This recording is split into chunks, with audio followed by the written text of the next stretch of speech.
Suite aux récentes inondations qui ont touché Montargis, Alexandre et son équipe d'intervention après sinistre ont pour mission de réparer les dégâts.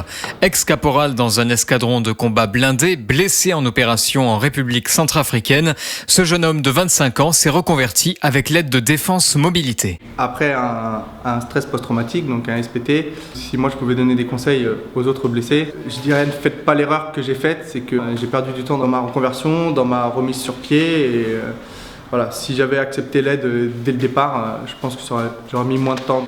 Je pense que le facteur déjà primordial de la guérison, si je peux dire ça comme ça, c'est le travail. C'est remettre le pied à l'étrier et reprendre le boulot.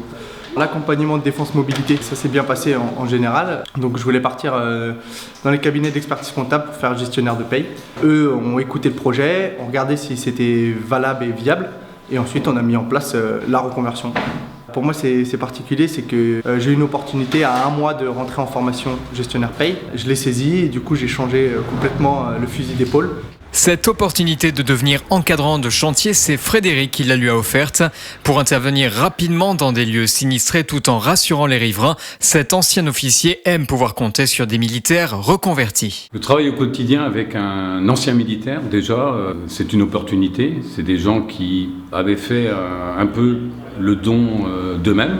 Le militaire choqué ou blessé, il a besoin d'être accueilli au sein d'une équipe. Il a besoin de reprendre confiance en lui, il a besoin de pouvoir avancer.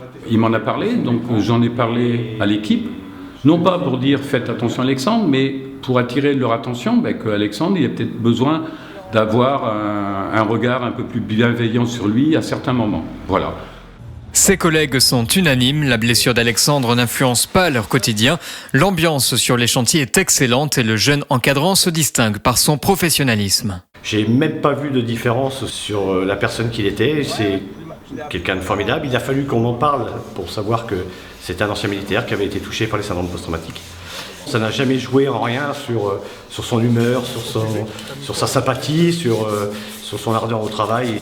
Le reste du boulot, pour se remettre en piste, ça va être l'entourage, la famille, la femme, les parents, les frères, les sœurs et les amis qui eux vont vous tirer vers le haut. Et je pense que tout ça, ça fait un bon cocon, le boulot et l'entourage pour pouvoir se remettre en lice et reprendre une activité, en tout cas tourner la page.